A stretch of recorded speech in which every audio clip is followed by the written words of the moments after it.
No! No! No!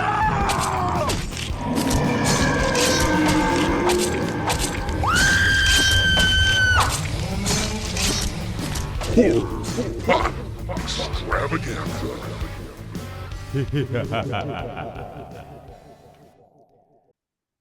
Hello, all you ghosts out there in the world, man. What is up? This is the Horror Pop Extravaganza. And this is a special episode. And I want to start by saying happy Halloween because this is coming out on Halloween. And happy anniversary to my beautiful wife. We were married on Halloween. And she is my queen. She is my everything. And I just can't imagine life without her. So happy anniversary to you as well, love. But this is a special one today, folks. This one's going to be a little bit different.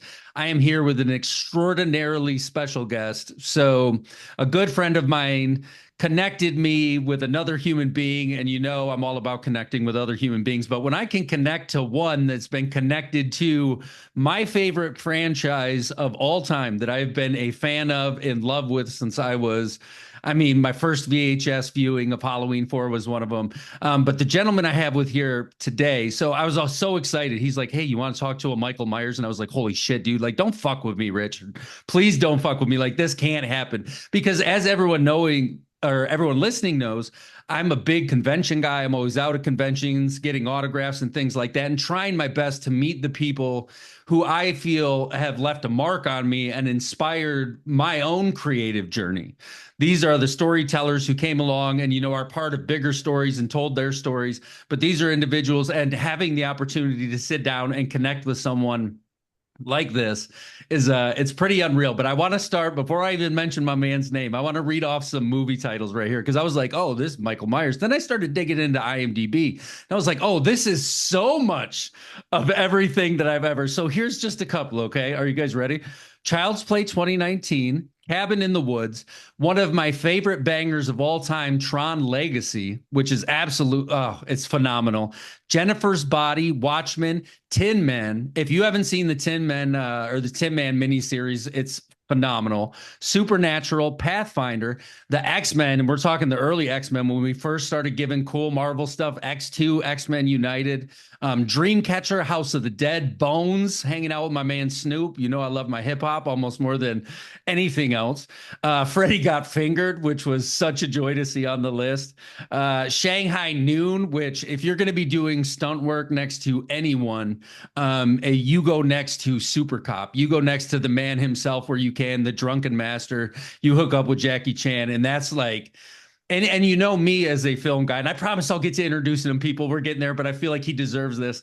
I love practical effects and I love stunts. Back to Buster Keaton, Charlie Chaplin, watching these guys do amazing things and transform film in a real way. We live in this world of CGI now, and it's cool. We get some cool elements, but when there's actual people doing actual physical stunts and creating these characters and being these people, it's special. It's magical. And that's why Buster Keaton still is hilarious all these years later, or the Marx Brothers. You can go back, watch Duck Soup, Night at the Opera, and it's a beauty. But a few more. One that I don't know if anybody but me might know, but I love this little cult classic gem, Freeway 2, Confessions of a Trick Baby. This was the follow-up to Freeway with Kiefer Sutherland and Reese Witherspoon, and this is a fun little, nod, weird move. I think this one was Hansel and Gretel in Mexico, and then going way back, Timecop. I was the perfect age for Timecop. I was a Jean-Claude Van Damme fanatic in the era. If you don't know by now, I'm talking about the amazing Brad Loree. Thank you so much, Loree, for being here. Welcome to the Horror Pop Extravaganza. Cannot thank you enough, sir. Thanks, Joe. Good morning, everybody. Happy Halloween. I'm tickled pink to be here. Joe, I love your passion. I love your enthusiasm. Thanks. Let's chat. Yes. Let's chat. Vitamin water here because I'm water fasting today, folks. Oh, right on. Yeah.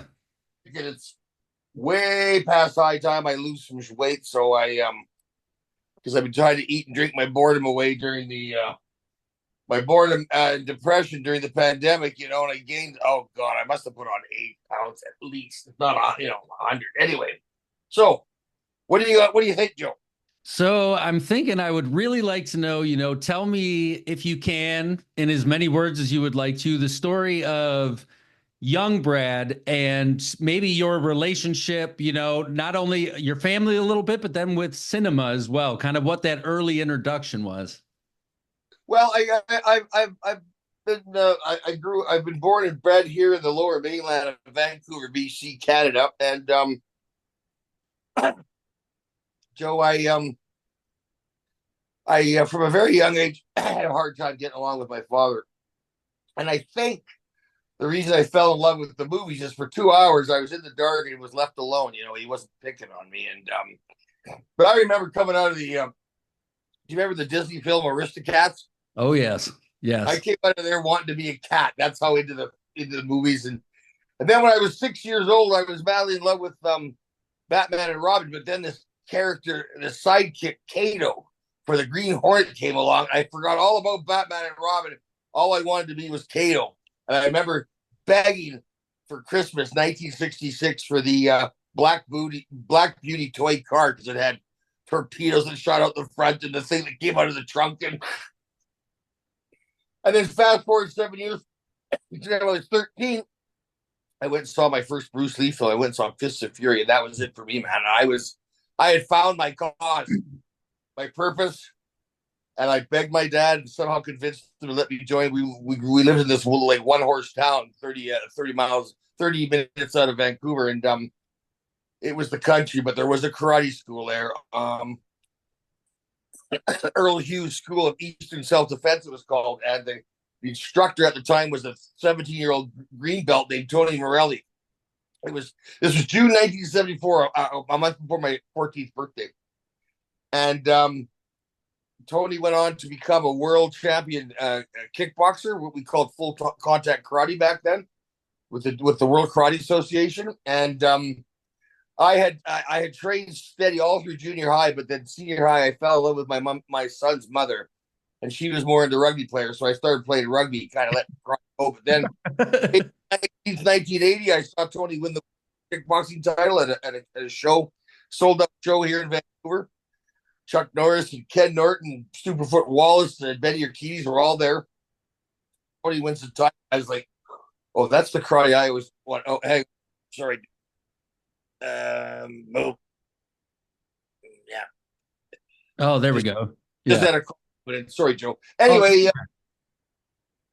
so if I can stop you for just a second, if you could go back and say those names again. You said Chuck Norris was here. Chuck Norris was at the fights ringside. I got his autograph. He was sweet as it could be. Ken Norton was there. Superfoot Wallace was at the show. Betty the Jet Urquidez, who was pound and pound and inch for inch the greatest kickboxer of all time, still is. And I had never gone to a karate tournament because being a Bruce Lee disciple, he was not into tournament, these semi-touch tournaments. Sure. You're going to learn to fight, you got to fight. And so kickboxing, well, those guys are fighting. And I just said out loud to myself, that's the karate I always wanted to do. And my girlfriend said, well, you should get back into it. And that's all I needed to hear. And, because I was madly in love with her.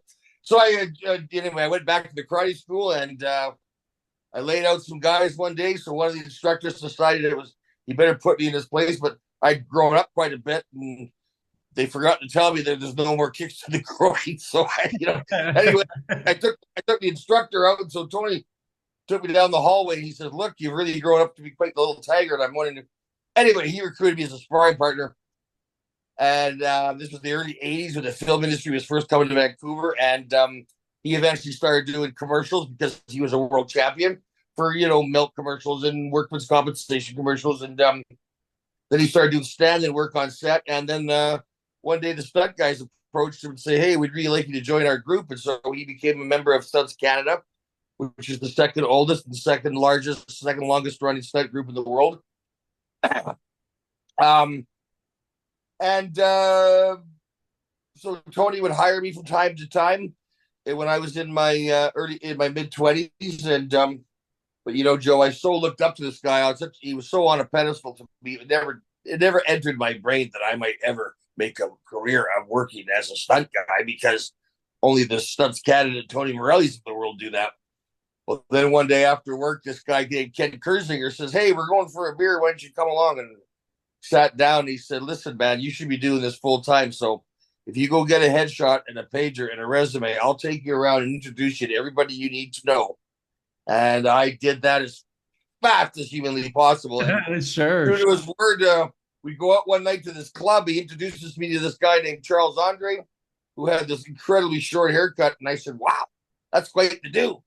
He says, "Yeah, I'm on a roll right now. I'm doubling Robert De Niro." Well, I almost fell out of my chair. I mean, I knew they made movies in Vancouver, but I didn't know the big name guys were coming to town. But he was doubling Robert De Niro on this boy's life. He had this big, long, drawn-out fight scene with Leo DiCaprio.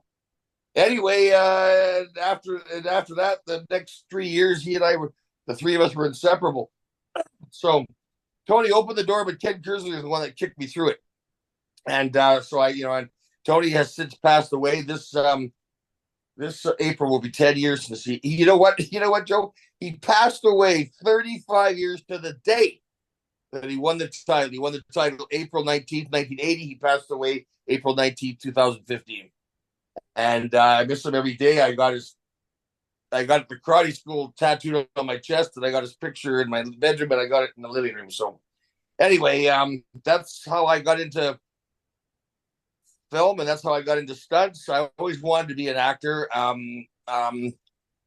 but I'm very camera shy, and my connections, my nepotism was in the stunt world, and it's been a great life, and it's not one that you easily let go. But in 2009, my back, I fractured my back doing a high fall off the side of a helicopter and a pilot called Underworld or whatever the heck it was called.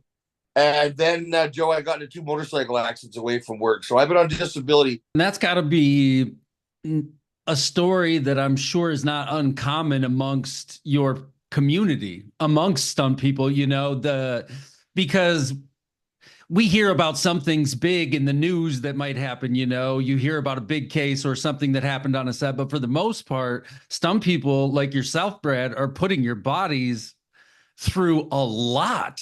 I mean, I looked at the list of the number of stunt credits you have is pretty amazing. So I can't imagine this was, the first kind of broken something or other. Were there any other, bruises, bumps, or anything bad along the way that happened?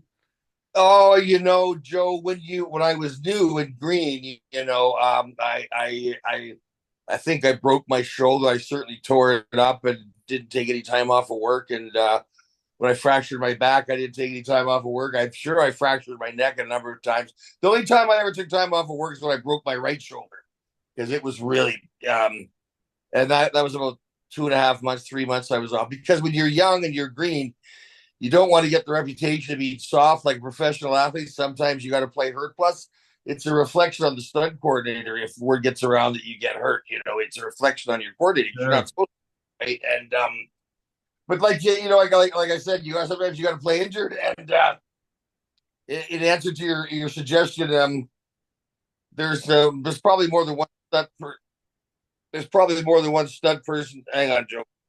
Yep, no problem. Take your time, Brad. Probably one stunt person that would tell you that all those guys they're just being lazy and soft, and that's why we went on disability. Because I don't know any stunt people that aren't, don't have injuries. But the thing for me was, when I was a kid, we used to play tennis with my cousins up in a place called Kamloops. And I remember when I was just a 9, 10, 11, there was this guy named Bruce. He was 70 years old, Joe.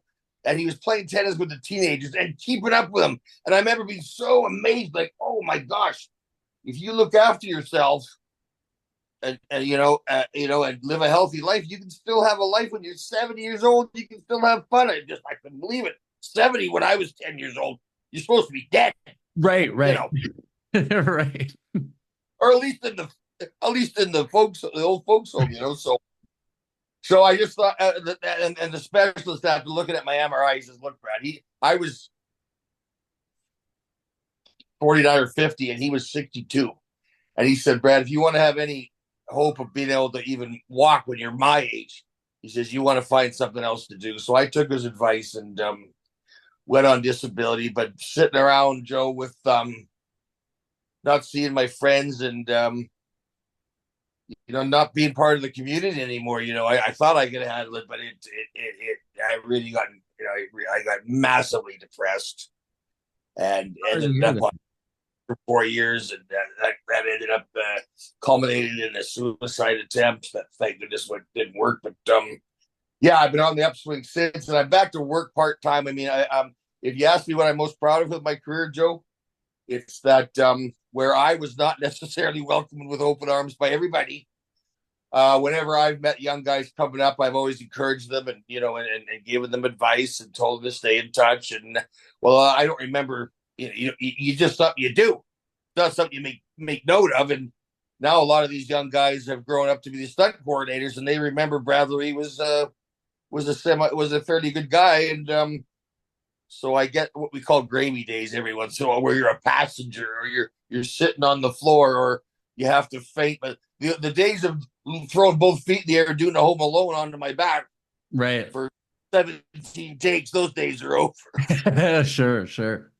The long drawn out fight scenes where you got to memorize 200 moves. No, I just want to be in the barroom brawl. I want to be the guy playing the piano that takes the bottle to the head. Right. Which is, I think, in so many, for me listening to you and seeing the smile on your face, that's a great place to be, though. If you had to be anywhere, you could still be on that set, like you said, and I'm really sorry to hear about your ideation, your suicidal ideation. And as a military guy, I am very, very vocal about mental health, because our vets, we still lose 22 a day in this country, not in your country, but in this country. Believe it or not, though, I actually did a cruise up sometime with your Canadian Navy up there in Victoria and that. But yes, to all those people out there, I'm so glad you're still with us, Brad, and you seem like you're good in spirits. So thank you, yes, for all of that, man. But to anybody out there struggling, there's crisis numbers you can call. There's so many things you can do. Make sure you get a hold of that. And I'll even take the time to put those in the notes or maybe in the podcast notes from here on out if you need a crisis line that you can get a hold of, because it is really important. It can matter. It can matter a lot.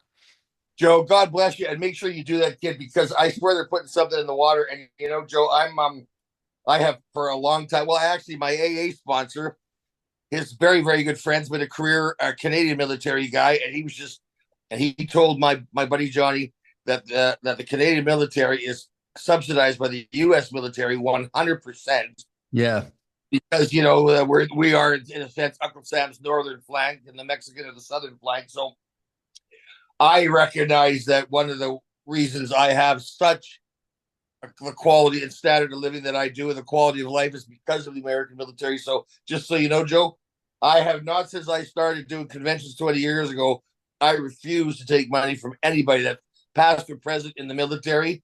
I've had guys, I've signed autographs and they give, and then they tell me in the military, and I say, no, I don't charge cops, I don't charge firemen, I don't charge little kids with their paper route money. So that's my way of giving back. The troops, they always feel like they want to give me something for it. So I've got all these military challenge coins. Badass, man. I was just in Detroit and I was just in Tampa, and I met these guys, and this one guy went over like 4 times Desert Storm and for two tours, and then Afghanistan for 2 tours, and I just like, wow. And it's a very interesting perspective those guys have. Anyway, next question. Yes, all right. So next question. Guys, I love them. Yes, and I appreciate that. We appreciate, because I do too, man. And it just breaks my heart. I'm trying to help as many as I can wherever I can. All right. So next question. I'm going to take the mic for just a second here, because for those who have listened to the podcast for a while, they know my love of the Halloween franchise. They know my love of this franchise. A very young me, kind of like you. I knew my dad. We had a relationship, but he lived kind of far away. I only saw him every once in a while, and I lost myself in movies. It was something that, I still to this day think my first horror film I ever saw was The Dark Crystal, the Jim Henson joint, because it scared me in a way that was, the Gartham and these built worlds that Henson just had this wild imagination and could build these, but it was scary. But then I got to Halloween. I think Halloween 4 was the first one that I saw. And I fell in love with this idea of Michael Myers and this shape, and I engrossed myself in it. Then I got all the other movies. When I got my first video card, I was born in '82. I got my first video card to rent rated R movies, and that was right when Halloween 6, The Curse of Michael Myers, hit VHS. And I remember renting that, and it was a stormy night. We lived out in the woods. You know, it was just all the elements were perfect for me to just be like, okay, this is my thing. This is, you know, because you fought on the schoolyard. Who would win? Freddy, Jason, Michael. It didn't matter, you know, all these guys. And I've had the awesome opportunity to meet Nick Castle, who was the one to do it, you know, at a convention. Nick's amazing. But he kind of laid the foundation for the stunt man taking on the role of the mask and putting the mask on. And it was smart. Put your killer with somebody who knows, you know, what to do with their body. They can throw themselves around. They can be pushed through things. They can jump through a door. They can go out a window. They can do all these different things for you while being hidden behind this mask. Fast forward a lot of years from, so we were 20 years with H2O, and then Resurrection was 2002, which was a weird time for horror for me. It was, we saw a little bit of it in Halloween 3 Season of the Witch, the kind of techno horror. The world was taking on this new technological element. Whereas I see what Carpenter and them were trying to do. I like Season of the Witch a lot. I think there's a lot of good. And I've always said that every movie is somebody's favorite movie. It doesn't matter what it is. Every movie is somebody's favorite movie. So I try never not to shit on a movie because there's always good, there's always bad. But people give Halloween 3 a hard time. They give Resurrection a hard time. They give my personal favorite Halloween 6 a really hard time. And I'm like, but there's so much to love. So how are you, how did it happen? How did you get approached about the role of playing Michael Myers in Resurrection? And I'm very excited to talk about the whole movie. So I hope you got a couple minutes because there's all things that I love. No problem, Joe. Well, firstly, I want to tell you is I'm not a horror fan at all. Oh, right on, man. When I was 19, 20, I was dating this girl and she was gorgeous, and I was just so in love because she was way out of my league in my mind. But she loved horror films. So for 2 years, all we watched was horror films. And we broke up. I was heartbroken, but I thought, oh, at least I never have to watch a horror film again. And then a week later, everybody and their dog was talking about this movie, Halloween. I said, I don't care, but no, but listen. And they just had to tell you the story. And then he gets shot and he goes over the balcony and I'm like, he's gone. I said, so I knew the story forwards and backwards. And I was like, but then my cousin Diana, and for some reason, I guess I respected her opinion. She said she quite liked it. So I ended up renting it. And halfway through that film, I was like, this movie is a gosh darn masterpiece.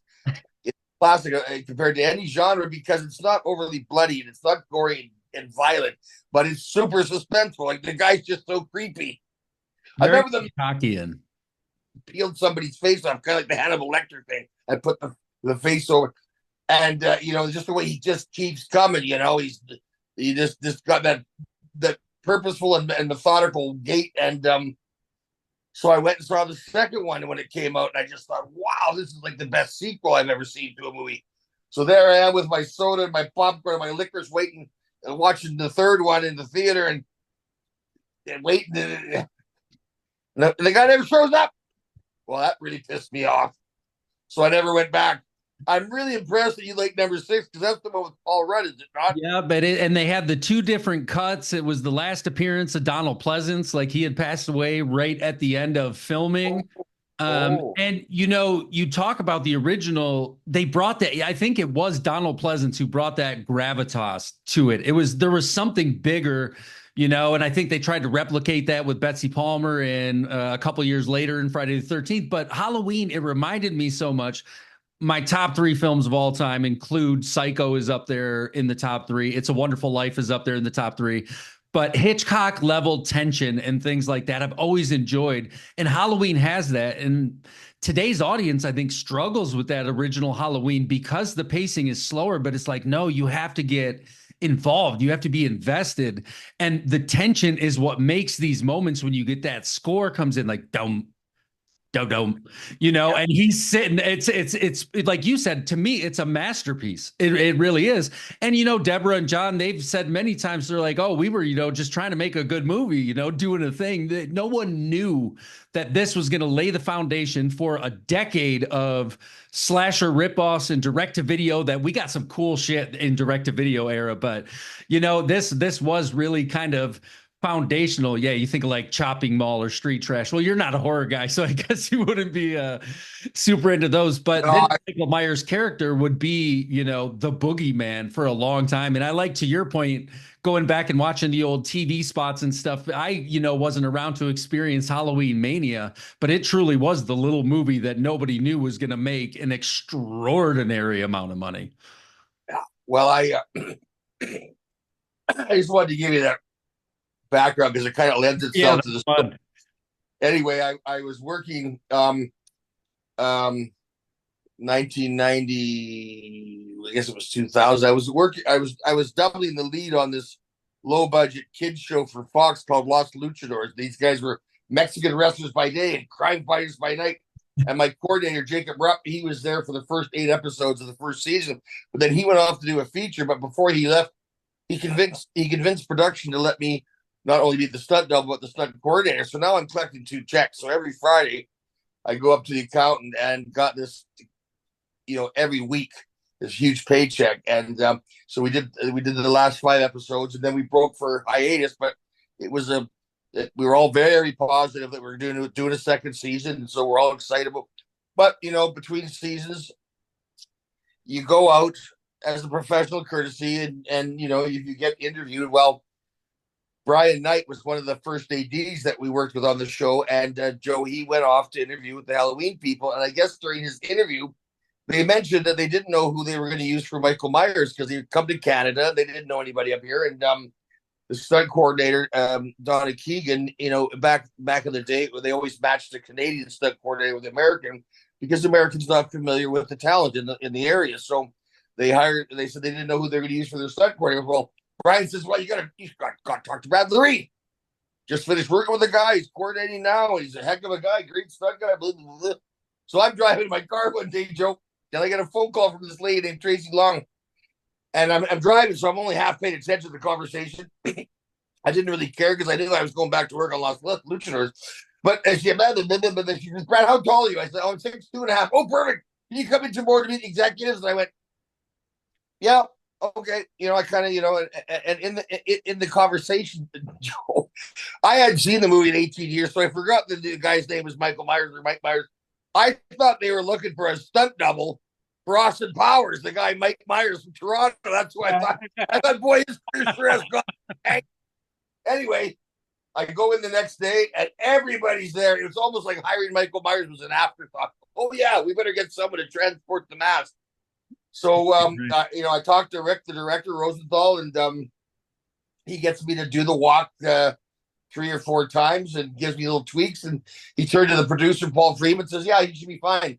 So Paul says, now, Brad, you're the first guy we've looked at, and you haven't got the job yet, but we do decide to go with you because we got to consider other people, of course. But if we do decide to go with you, we got to fly you down to LA and cast your head so we can build the mask. I go, whoa. I said, I got to go all the way to LA just to double some hummy actor. And they said, no, you're not going to double the guy. You're going to be the guy. And that's when the Halloween lover and the actor, and he went, oh, this is entirely different. Right. I said, okay, I'm your guy. And they didn't look at anybody else. Next thing you know, I'm down in LA with Malika Khan, Mustafa's son, and they cast my head, and that's how I got the job. The rest is history. And it was just as a stunt guy and a guy who always wanted to be an actor. It's my shining moment. I worked on a lot of. I've been starstruck a million times because I still to this day get starstruck. When I go to these conventions to meet actors, but it was just to be a part of that franchise. Like, I'm honest to God, Joe, even if they had said Jason Voorhees, I'm not sure I would have taken it because I was really loyal to this. I was really loyal to the paycheck of this Los Luchadors show. But yeah, maybe Jason Voorhees because I did. Although the first Friday the 13th freaked me out, it was so gory and whatever. And But anyway, it just and then Joe, Los Luchadores came back for the second season. My friend Dean took over as the stunt coordinator, and they did one episode, they did a second episode, but in the middle of the third episode, season 2, the producers walked on set and said, "Thanks everybody, but we're done," and they pulled the plug, and that was it. Oh. And no heard that show since. So sometimes your gut tells you which direction to go, Yeah. Nothing about conventions. I knew nothing about because I wasn't a horror fan. I still don't understand, because horror fans are absolutely the best fans in the world. They're so loyal to their genre. They Citizen Kane, Godfather, they couldn't give a crap. They rather watch some piece of crap student horror film for the 19th time, And they're such nice people, and not just to me because I'm Michael Myers, or to Ken because he's Jason. I see amongst themselves just how much they share their passion and their and their enthusiasm about the genre. They just love it. They want to talk about it. And you meet these adult people with grown children, and their house is a horror gift shop or a horror museum. They got life-size Michael Myers. So I've got one in my basement. I've got a. Of course you do. So I took. There was one year. I'll share a very quick story with you while you take a drink there. I had it out on the front porch when we lived in town. We live a little more in the country now, but I had the animatronic on the front porch, and it used to do the thing. And I had my son, who was only 7 or 8 at the time, but I'm full Michael Myers, and I'm almost 6'3". And this probably 12-year-old kid walks up to the animatronic and he's like, "Oh, it's not that scary." And I get maybe 2 feet from him before he notices I'm there, and I'm just standing there deadpan. Nothing, And this kid about shits his pants. Him and all his little buddies just fucking run right off. I'm gonna get out of here, man. Yes. Michael Myers. Well, that reminds me, shortly after we made Halloween, we finished. It was October here in Vancouver. I think it was the year after, but I'm not a dress-up costume guy. I've never understood the fun of it. But here in Vancouver, we have this park called Stanley Park with a little kids train. But at Halloween time, of course, they make it into a ghost train. So a bunch of my stunt gang, when we were still young and partying, they said, "Oh, we're going to go on the ghost train, so we all got to dress up." So I thought, okay, dressed up as Michael Myers. You know how long it takes? About 3 minutes to put it on, 2 minutes to take it off.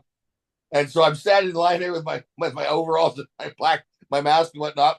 Well, these 2 little kids, they couldn't have been more than 6 years old. "You fake, you phony, you're not the real Michael Myers."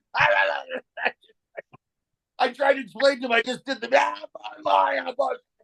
They were having it. I was just a guy dressed up as Michael Myers. I thought, isn't that the funniest thing?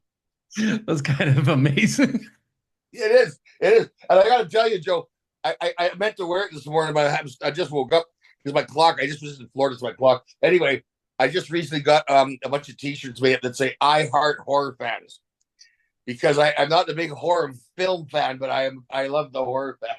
I love that. I wear them now to the conventions and whatnot because I'm dead serious. I love doing the Q&As. I love doing these podcasts, and because when I see how excited you guys get about horror, it reminds me of how excited I was about Gung Fu and the martial arts and Bruce Lee.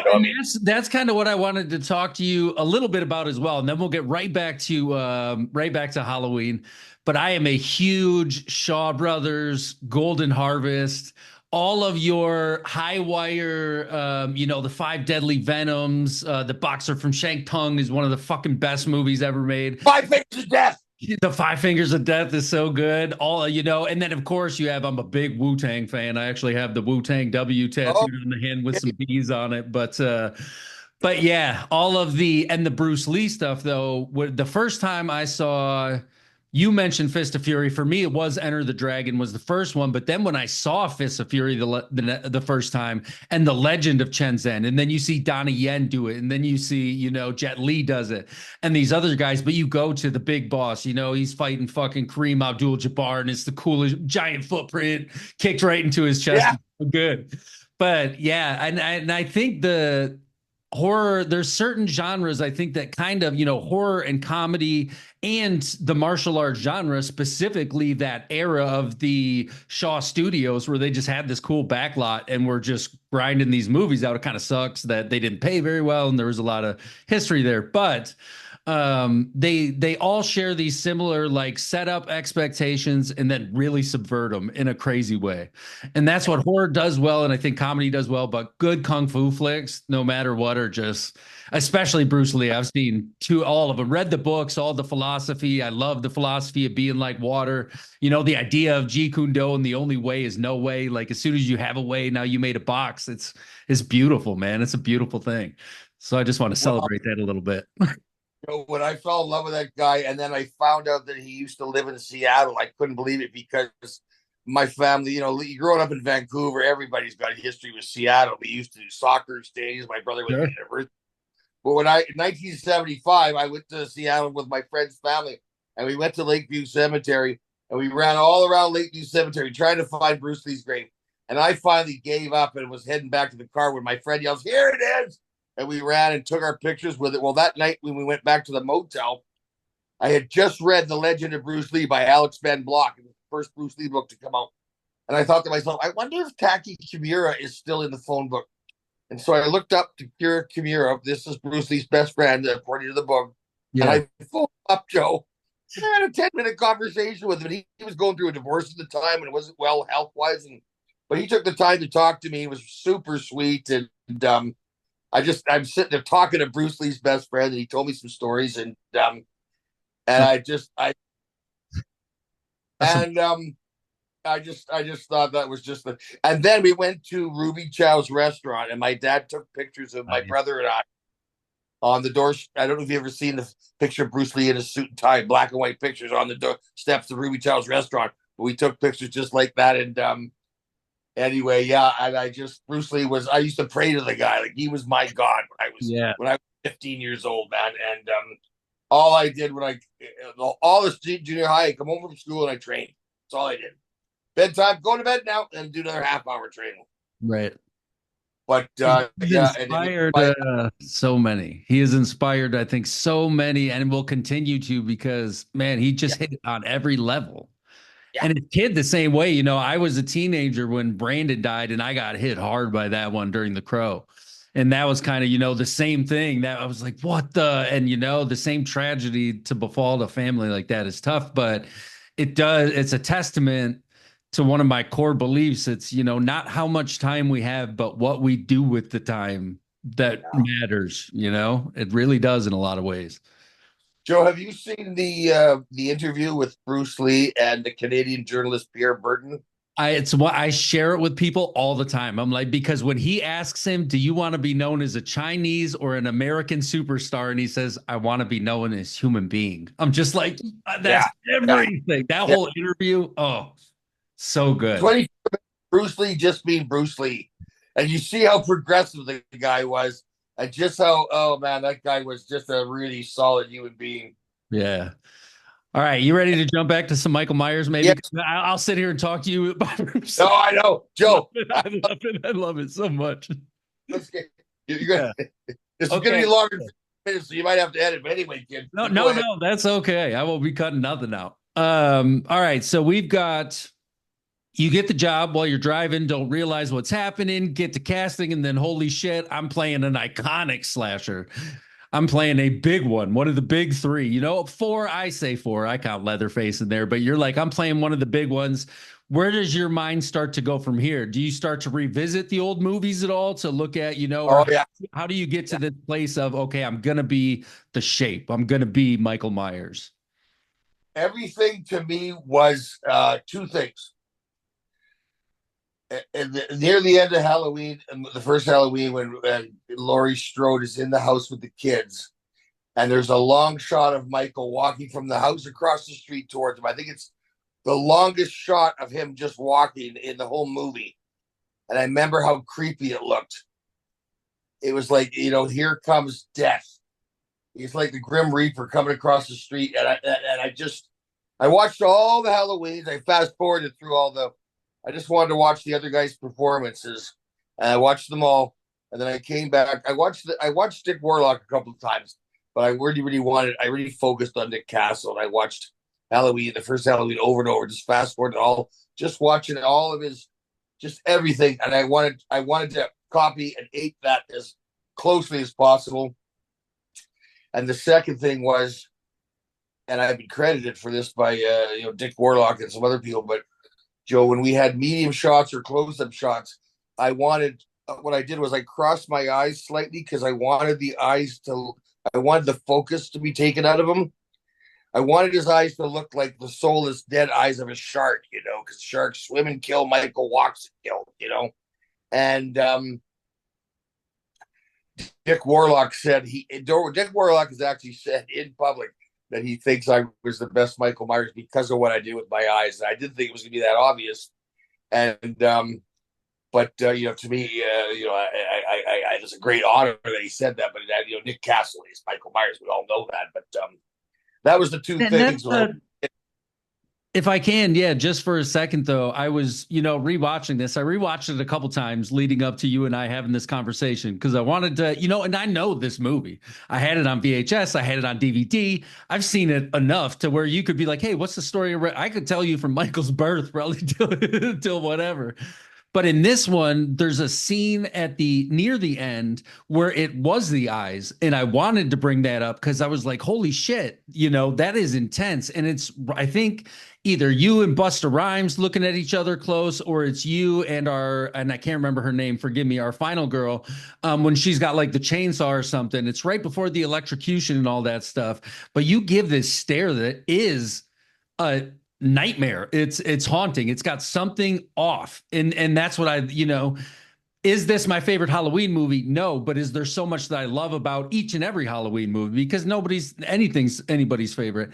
And we could talk all day about how I feel about, distribution and production companies and their influence on how things are done. And anyway, but in this one, and you also, you bring up the walking, you get to do some really long walking sequences in this. In the opening credits, when you've got, the hallways and things like that. And then you also have, I feel like there was a little bit longer one in the house. There's some great stuff in the house, and we'll get to some of that, but you're right.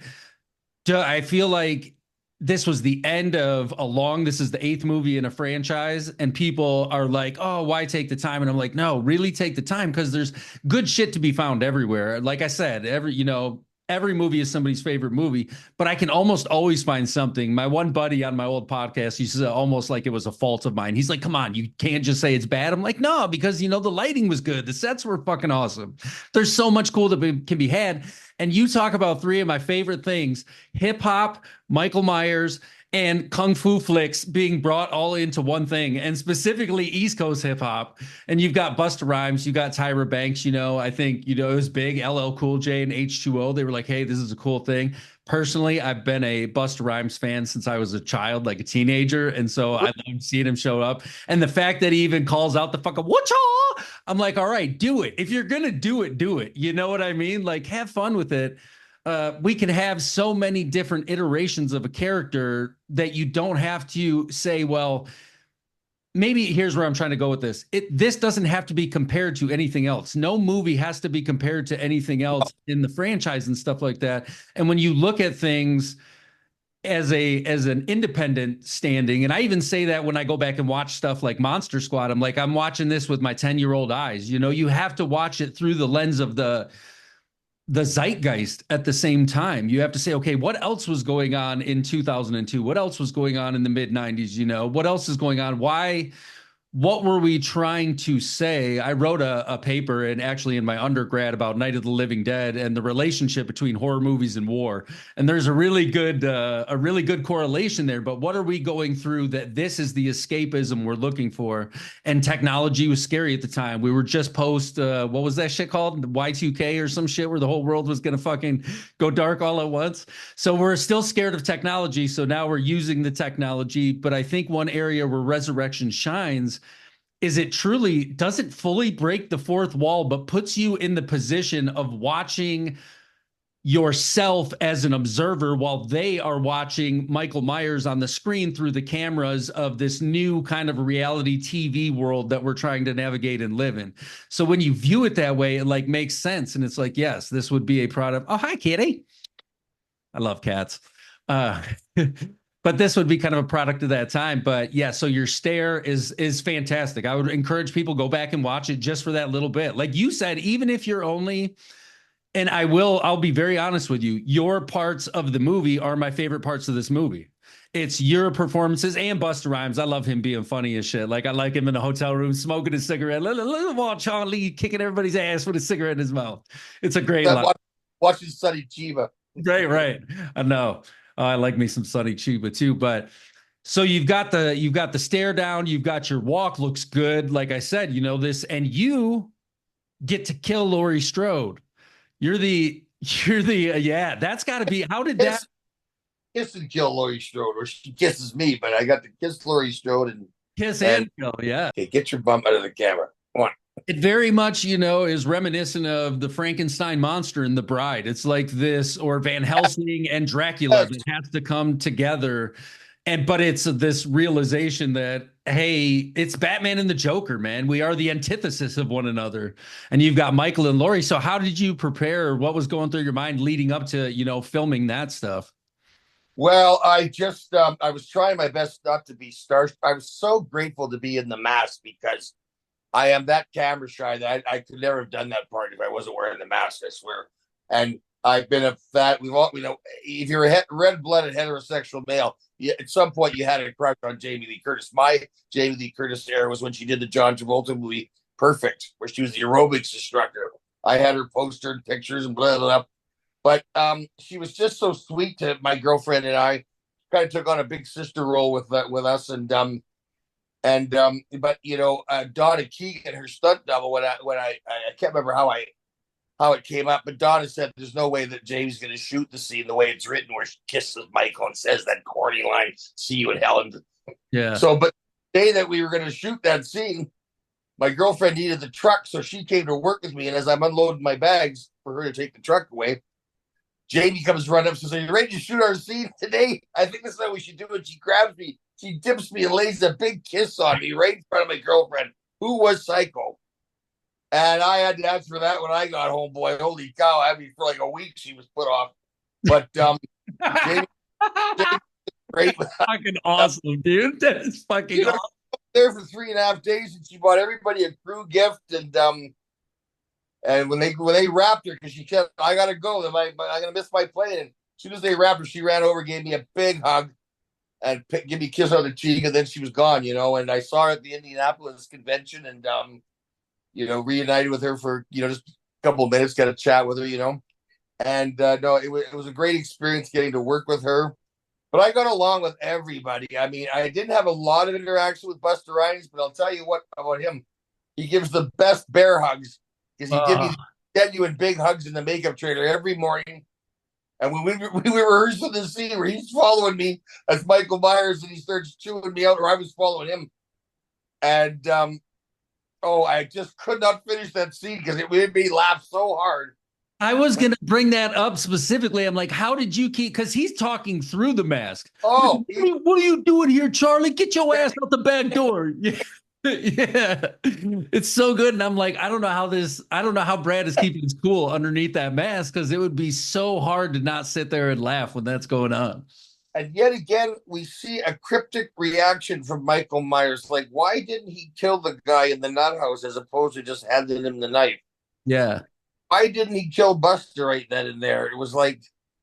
See, and I thought the knife thing, and this might be me digging too deep, but I thought he gave the knife to essentially plant the murder of Laurie on the guy who was obsessed with the serial killers. Now he's got the bloody knife, and they had mentioned earlier on that she does wander around on top of the hospital, and they were like, "Where's what's his name?" And then, "Michael, you kill some people in the sewer," which is super rad. But I do want to ask, on the roof, was that you hung upside down by your leg? Were you dangling up there like that?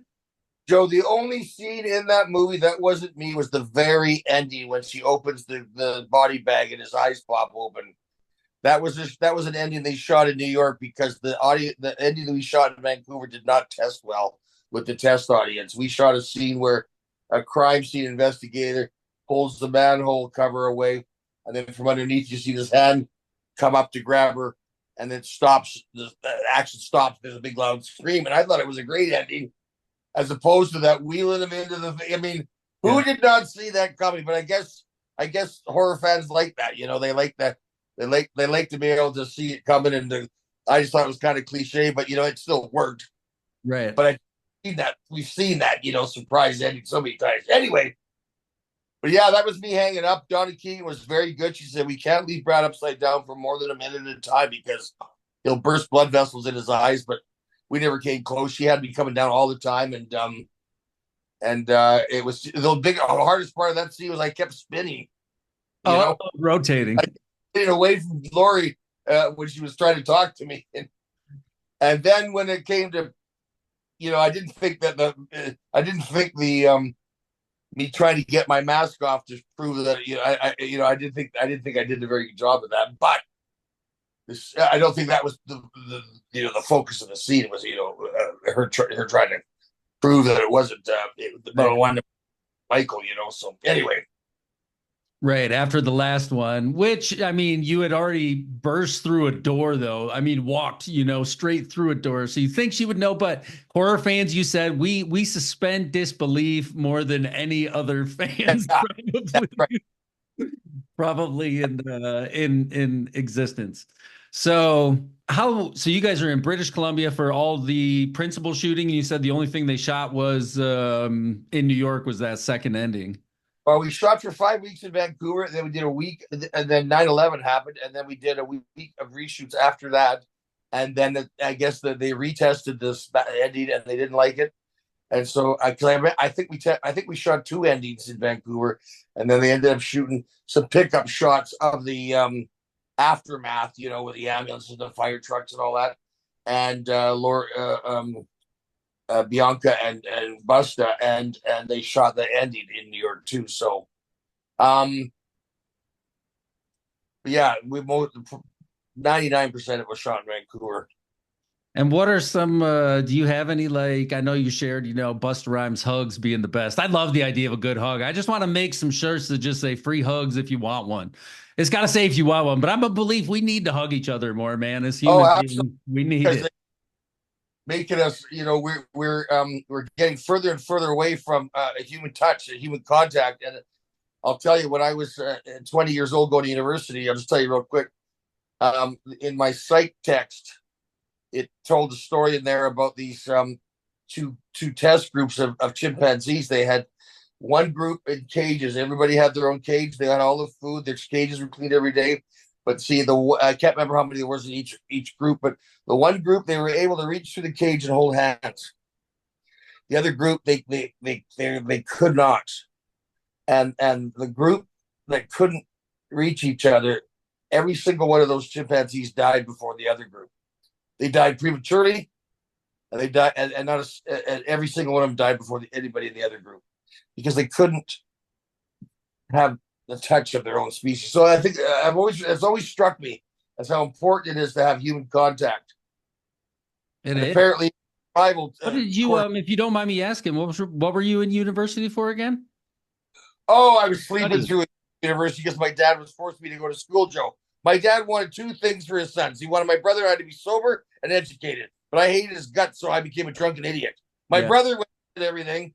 But I did go to university for a year just because he was paying for everything. So it was like a paid vacation. And that was right around the time I started training with Tony and his coach in a professional fight stable. And but the one course that I was always interested in human behavior, because as a kid, I recognized these adults would say, this is who I am and this is what I'm about. And then almost as quickly as the words were off their tongue, they would turn around and do something to contradict that. So I started thinking, there's something besides that voice in your head that controls the way we are. And then I started watching Woody Allen films when I was 15 or 16, and he's talking about this thing called psychology and psychoanalysis and this, that, and the other thing. So I started looking into that. And by the time I got to school, the one course I actually paid attention to and did the work and read the text was psychology. That's fair. So you probably brought some of that with you then, I would imagine, to some of, to this character. Well, Joe, I'll tell you, they interviewed me on the set there. And of course, one of the questions they always want to know is, why is Michael Myers the way he is? And I can't remember what I said, Joe, but I do know that I had spent some time just with myself like as an actor's exercise, even though there's no dialogue or mask, I put some thought into why Michael is the way he is, and I actually tried to imagine what it would feel like to have so little conscience that you could be a serial killer without any concern. And it was actually the producer of Jason versus Freddy that saw that interview. And when he came to Vancouver, he called me up. He said, Brad, I want to interview you for the Jason role because I was really impressed with how much thought you put into that non-speaking role. So I went to the office and sat down and we talked for 10 minutes or so, and then he called Ronnie Yu into the room, the director, and Ronnie says, Brad, you're perfect, you're just not tall enough. So I said, okay, man, fair enough. And then they had this huge, really tall guy, right?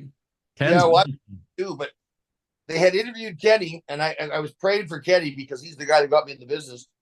They had interviewed him as a stunt coordinator, and I was so hoping. But anyway, they eventually came back and they said, hey, we got a coordinator, but do you want to play Jason? And he said, sure. And so now Kenny and I get to go to conventions together once in a while, and that's always fun because we've been to Europe together a couple of times. And I hope to catch you both at a convention together. And I know you say you don't take money from vets, but the fact that you're taking the time, I mean, it's hard for me to express how much this means to me. You taking the time out of your day to talk to me, because so much of this is, I mean, it really has, like, Halloween, Jim Henson, Bruce Lee has been it's inspired so much of my life. And, to be able to sit down and hear these stories and, you talk about Bruce Lee stories. I was fortunate to interview Burt Ward one time, and he talked about when they were living close together in the apartment and stuff during the 66 run. And I was like, dude, you're talking about, you just go to your favorite restaurant with Bruce Lee. Like, that's what happened. He's like, yeah, Bruce knew all the best Chinese places, knew Chinatown and shit. And I'm like, wow. Yeah. But I will tell you some of the highlights, and I won't even say the highlights because I've only ever really done this interview stuff. I would like to continue to do it, but it's been with people who I've really, Terry McMinn from the Texas Chainsaw Massacre. We sat and talked, and Judith O'Dea from Night of the Living Dead, who played Barbara, which was super rad. And I took my youngest, who you met earlier. We went all the way to Pennsylvania last year for the 55th anniversary of Night of the Living Dead. And we got to watch the movie with the cast and shit. And Johnny was there. So Russ was there, who played Johnny in the original. And they had a contest to deliver the line, they're coming to get you, Barbara. And I won, dude. I won, Brad. Really? And I was, yeah. Oh my gosh. For me, this is, the fact that you're sitting here talking to me is truly means so much. Like, I'm talking to Michael Myers right now, and it's just incredible, man. It's truly, and it's weird because you had mentioned the fans, and I'm sure you guys see a lot of it at the conventions, but when I was a kid, I had a lot of friends, but you had your couple friends who knew about your scary movies and stuff. Whereas now it's everywhere. It's you go into Target and they've got Jason and Michael Myers on, kids' toys. And I was in Spirit Halloween the other day. They had an Art the Clown stuffed doll from the new Terrifier, which is, for horror fans, we love it. Damien Leone's done an amazing thing creating this new slasher. But it's a hyper violent, hyper intense movie. And I'm like, yeah, there's little kids' costumes out on the racks. It's this generation of direct to video horror fans that are raising now children who are bringing them up. But I love it because it's so, it allows people to, I think, express themselves. Horror is a great way to experience fear from a safe distance and to give yourself the ability to say, what would I do in that situation? But do it from a little bit further away. And you brought an element to that. Your legacy is ingrained forever in that. You're a part of the Michael Myers history, and that's so fucking badass that I get to sit here and talk to you, dude. It's super cool. And, talking about Busta Rhyme hugs and things like that. So really quick, back to the movie, because I want to talk about it a little bit more. But so of the stuff, of your kills in that movie, there's a couple that I love. I love the guy. Were you holding the camera? Did you have the camera with the post on in the beginning when Tyra Banks is dancing around, getting the coffee, and there's the spike? I don't know if you remember if you were behind that one, but I love that view, that POV that we got in like Hitchcock's Rope or something like that. With the tripod. Mm-hmm. Yeah. Well, Joe, yeah, that was me holding the tripod with the camera strapped to the tripod. And The guy I killed was a guy named Brad Savon, who was a guy I knew somewhat. He was a local actor who loved movies and hockey like me. 2 years after we shot the film, he and I ended up being roommates together with another guy. But then in '04, when the film industry slowed right down in Vancouver, at least, Joe, he got massively depressed and got hooked on vodka and painkillers. And then he eventually went out to Alberta. The story was he was going to go and get a plumbing ticket to have something to fall back on because acting had died off for him. But he used to lay in his bedroom, but he never came out of his bedroom. He used to lay in his bedroom on his bed. He had a chair beside the bed with the TV on its side so he could watch TV like this. And he only ever came out. We didn't realize, we thought he was drinking Powerade, but he was actually, we went into his bathroom one day. We found this nest of vodka bottles and realized he was washing them, the perks down with stuff. Anyway, he ended up dying. The story is he died in his sleep, but we wonder if he didn't commit suicide. But anyway, that was a guy named Brad who I miss every day. And so that kills one of my favorites just because I get to see Brad again. Yeah. Although it's always bittersweet. I loved Jamie kissing me and then falling to her death. And I loved Katie Sackhoff as a person and as an actor and cutting her head off. I just thought that head falling off was so real. That was good. Yeah. But I got along with all the kids. I got quality time with everybody, and I'm really I long to be still in touch with them. I tried to see them all again. I just saw Merriman was the kid that was texting the girl who's there. Yeah, it starts with a D. Decker. Decker was his screen name, but yeah. Decker. I just saw him in a movie recently, and he was a very nice kid. And the little fellow that was his sidekick, I don't know where he is today, but the kid that I got really close to was Thomas, the kid that played Kevin in the American. Oh yeah, Pie movie. Yeah. He didn't know. He never really knew his dad. He didn't have a big brother, so we got quite close. And I saw him in a movie with Mickey Rourke recently. So they've all gone on to do things. And I saw Sean when he was back in Vancouver one day or something, and I saw Katie on Battlestar Galactica. But I wish them all the best, and I hope they're well and happy and living good lives. And that's and awesome. It was just it's I didn't really know what I was. I just thought it was a job. But this one guy who's a photojournalist, he says, "Brad, you don't understand. You're Michael Myers, man. It's like being a Playboy centerfold. You're going to be known for this for the rest of your life." And I'm like, yeah, right.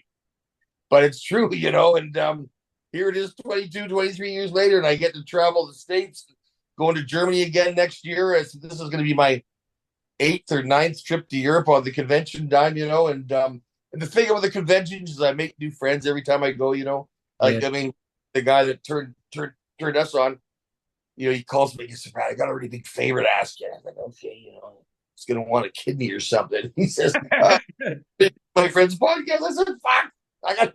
I love doing podcasts. Promotes the genre, promotes your show, promotes me. Yeah.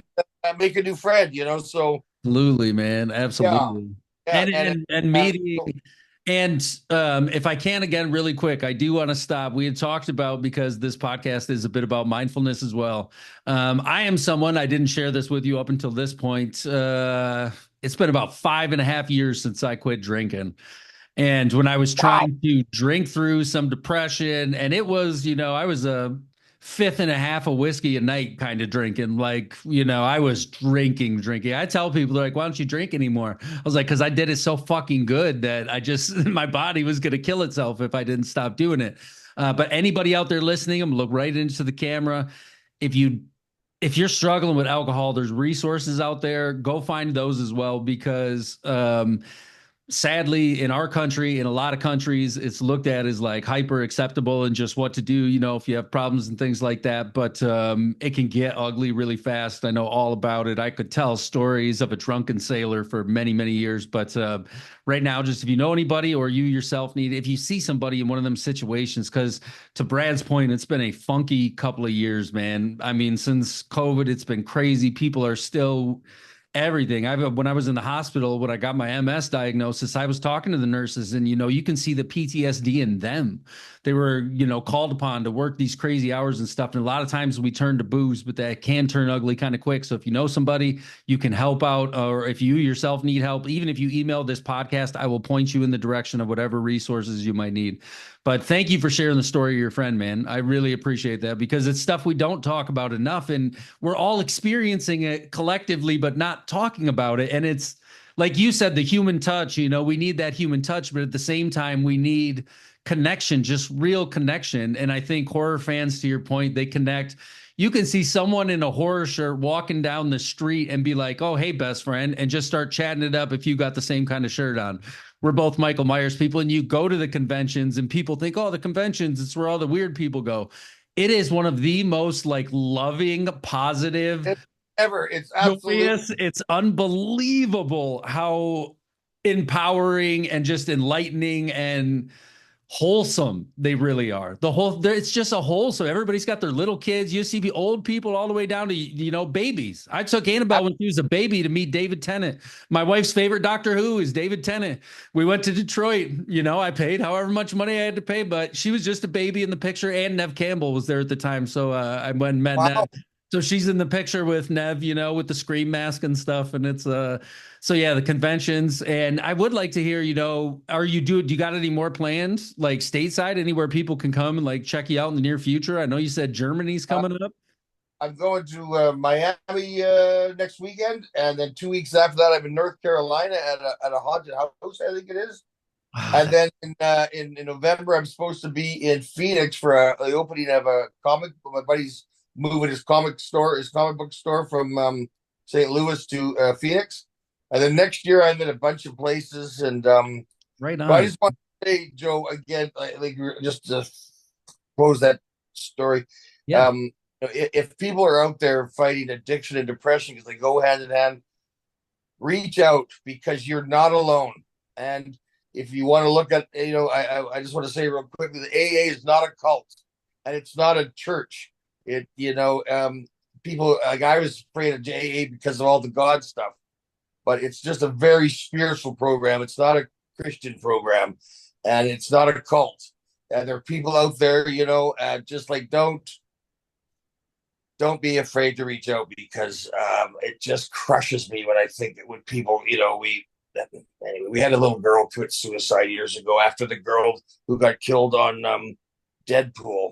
She was one of the, she must have had, anyway, she was a girl I had been doing extra work 40 years ago with, and she was such a sweet kid. And anyway, brother, if anybody's listening that is struggling, pick up the phone, call a friend, call the suicide hotline, call AA, just reach out. Now they make it really easy. It's a couple numbers. Yeah. I know in the States, it's like 3 numbers you dial and that's it. You'll get to somebody, don't isolate. Yeah, that's the worst. And that's the hardest part, is the isolation. And know that, to Brad's point, there are people out there who have gone through it or are going through it, and they've come out the other side and probably have stories way crazier than any of us. You know what I mean? And I've done some crazy shit, some crazy things. But yes. So we'll flip-flop it to a little more positive thing real quick. I want to hear, so how long have you been doing the conventions for now? My first convention was the Halloween convention in Pasadena. I think it was 2003 or 4, somewhere in there. Yeah. So it's been 20 years. That's awesome. What's the weirdest thing you've ever been asked to autograph? Body part, like an arm, or when, because you autograph the arm and then they go next door and get it tattooed onto their bodies forever. Both have done that, I think Kenny had to autograph a girl's boob one time, and but yeah, we've autographed some strange things, man. But I think that to me is my son has my autograph on his body, and I just say okay, because I don't like. I'll tell you what, if we ever meet in person, I'm gonna have you autograph me somewhere. I've got a lot of tattoos, but I'm gonna have you autograph me somewhere. I'm gonna bring my tattoo machine with me, and I'm just gonna do it myself, or have you do it.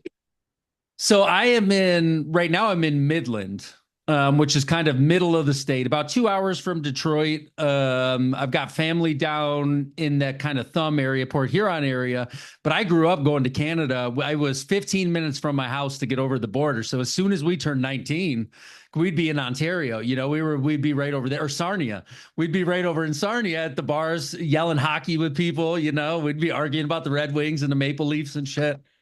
It was cool, but yeah. So that I really hope to catch you at a convention sometime, man, and be able to, because I love giving hugs. I'll give you a big bear hug if you want one. See if I can top the rhymes.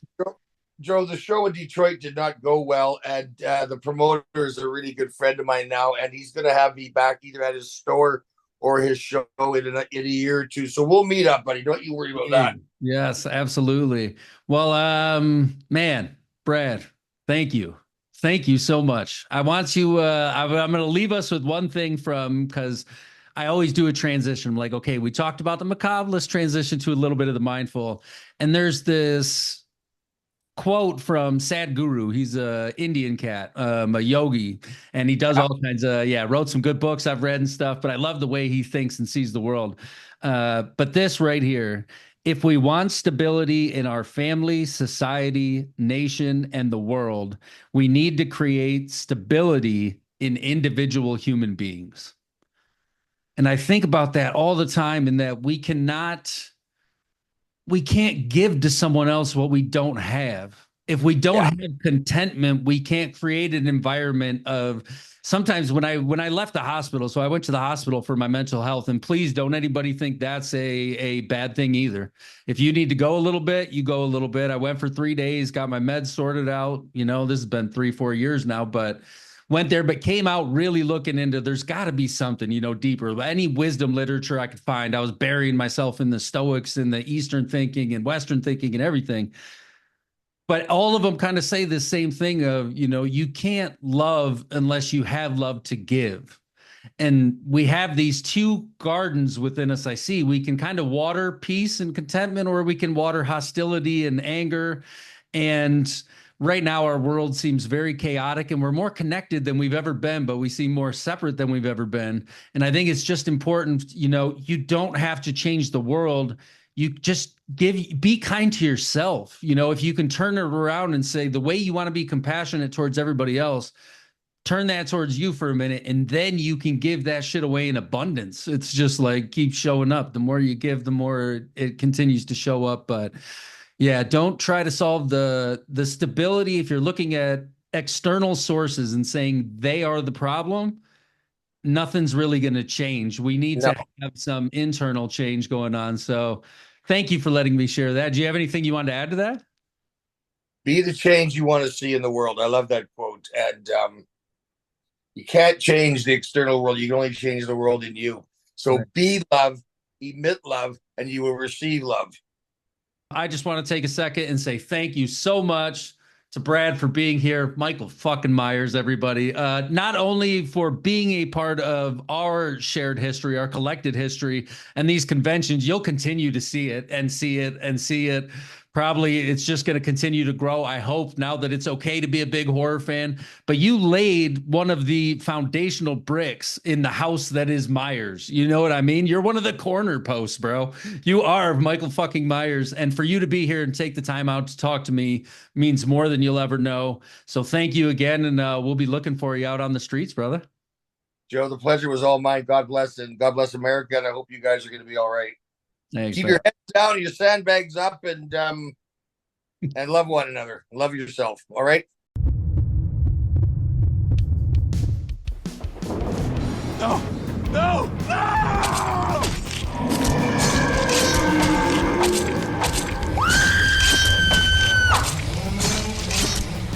Horror Pop Extravaganza.